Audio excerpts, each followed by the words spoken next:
I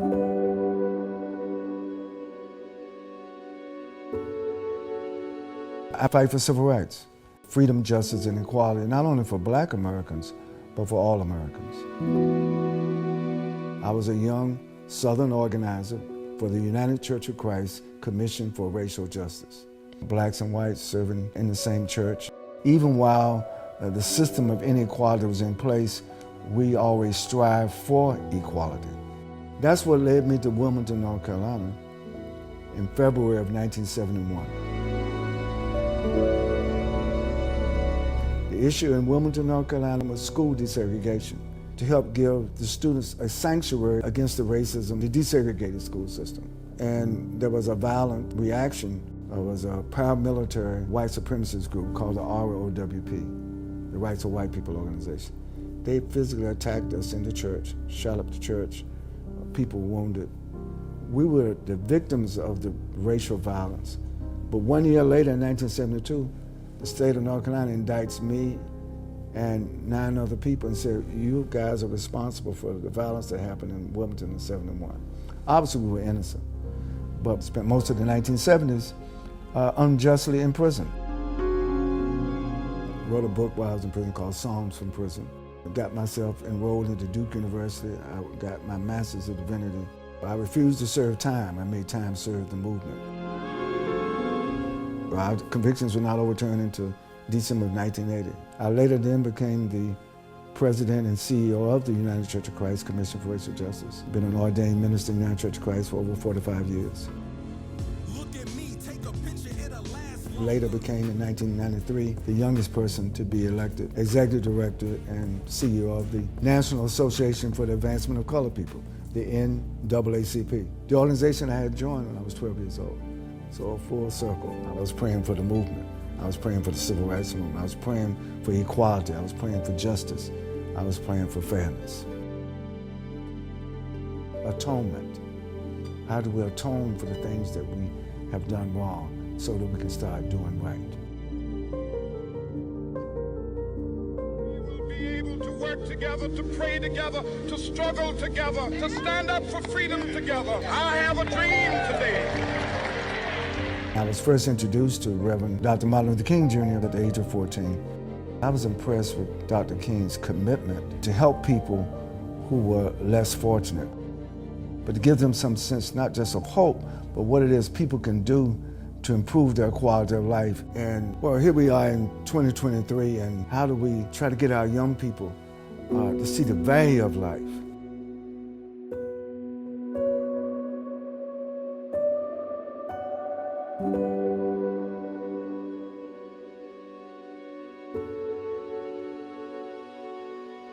Our young people, in my opinion, are the most valuable resource to any community. Our entire motto, our entire mission and vision is dedicated to lifting up our young people. That means talking to community members and stakeholders within those communities to how we can better support our young people. His activism is attracting a lot of attention.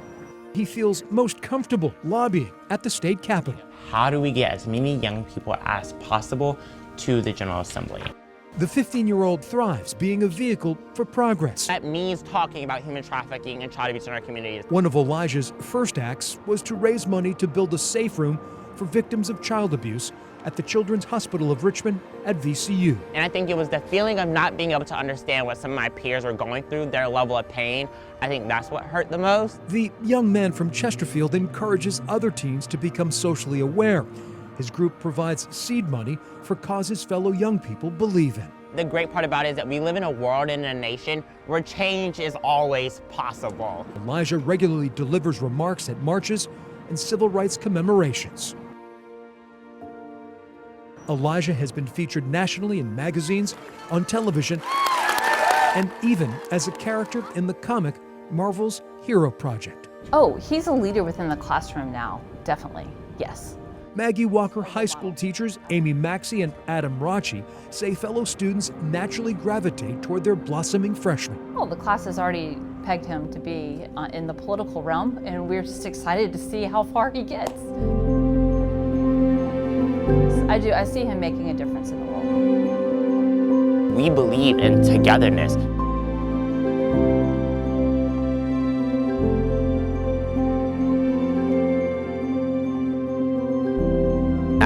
built the past 6 years of my life on the work of people like Dr. Chavis.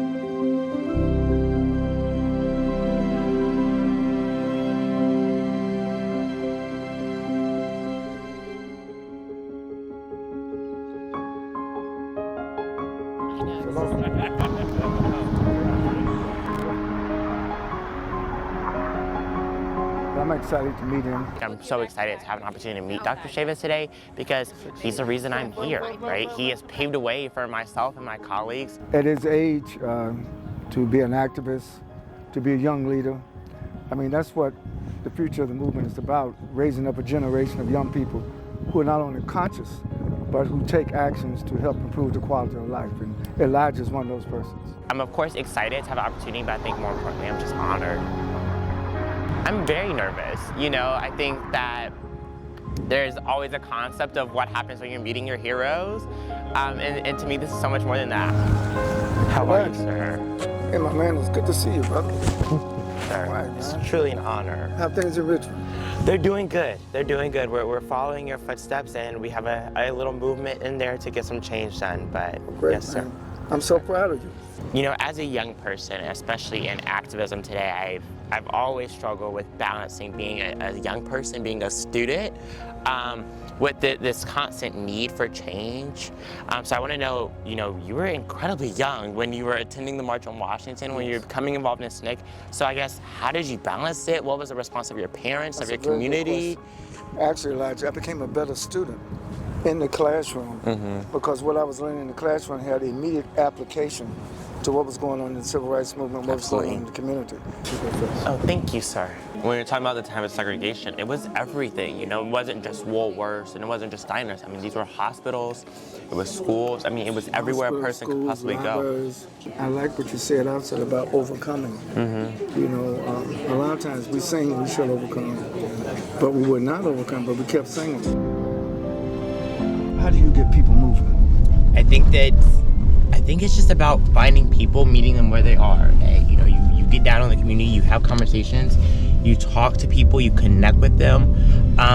Something I learned is I live in this world a lot. Not everyone does, and so you have to be willing to break it down. And then I think it's about making people feel like they could be a part of something bigger than themselves. Right, no, it's the scripture that we're supposed to, we're in the world, but we're supposed to transform the world and not allow the world to transform you. When we're looking across history, this is simply about unity, and it has always been about unity. And Dr. Chavis has led that work. All this work has been unifying people, bringing them together with the hopes that when we are together, when we are unified, anything is possible, especially greatness.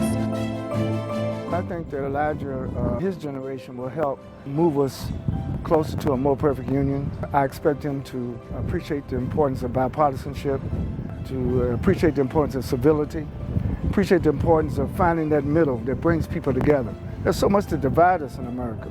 So I think Elijah is going to be one of the unifiers. I was born in the year of 2007. 2007? Yes, sir. It's a great year. Yes, sir. Yes, sir. So now you're 15. Yes, sir, I am. So I was born in 1948. Wow.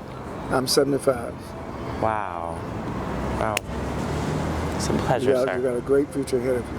Thank you, sir. Okay. Thank you, sir. God bless. Truly, God bless. I hope that he understands the impact that he's had. I hope that he understands the change that he's made, and that while we're not where we want to be as a country quite yet, he has allowed it so that myself and other young people across the nation as a whole can continue the work.